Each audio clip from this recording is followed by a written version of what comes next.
Hello, hello cravings! For today's cravings, magluluto tayo ng napakasarap na merienda.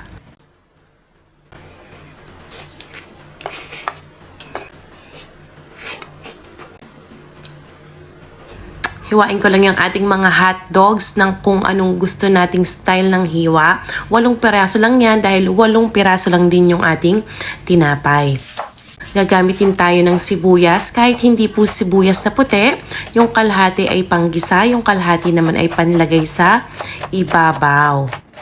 At maggisa na tayo. Unahin natin ang ating giniling. Pwede ang giniling na pork, chicken, or beef. Kasi hindi masyadong ma-fat ang ating giniling. Katulad ko, mas madaming fats. Lagyan natin to ng cooking oil. Pag wala na ang pagka-pink ng karne, ilagay natin ang ating onion, tomato paste.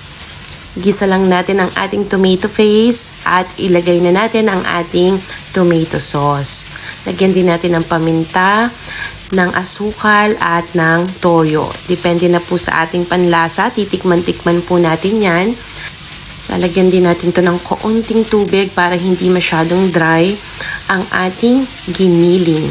Kung gusto nyo namang lagyan niya ng chili powder, pwede din. Ang nilagay ko po ay paprika powder kung available lang po. Isunod na din natin sa same pan ang ating mga hot dogs. Lagyan natin ng konting tubig, konting mantika. Paggulong-gulungin hanggang makuha natin yung gusto nating pagkakaluto ng ating mga hot dogs. At ilalagay muna natin yan sa side at magpapainit tayo ng gagamitin nating tinapay. Ang gamit ko pong tinapay ay yan, potato rolls. Kahit na ano pong tinapay, basta yung pang hotdog, pwede na yan. Mas masarap kasi itong potato rolls. Kahit anong brand, kahit ano pang tinapay, pwedeng-pwede. At ready na tayong maggawa ng ating mga hotdogs. Nag-crave talaga ako dito kasi naalala ko noon, tuwing paglabas ko ng school. Sa labas ng school namin, may tindahan ng nagtitinda ng hotdogs tapos nalagyan pa nila ng bacon sa ibabaw. Ay nako, napakasarap. Kaya naman eto at naggawa na lang tayo. Samahan mo pa ng sibuyas sa ibabaw. Perfect.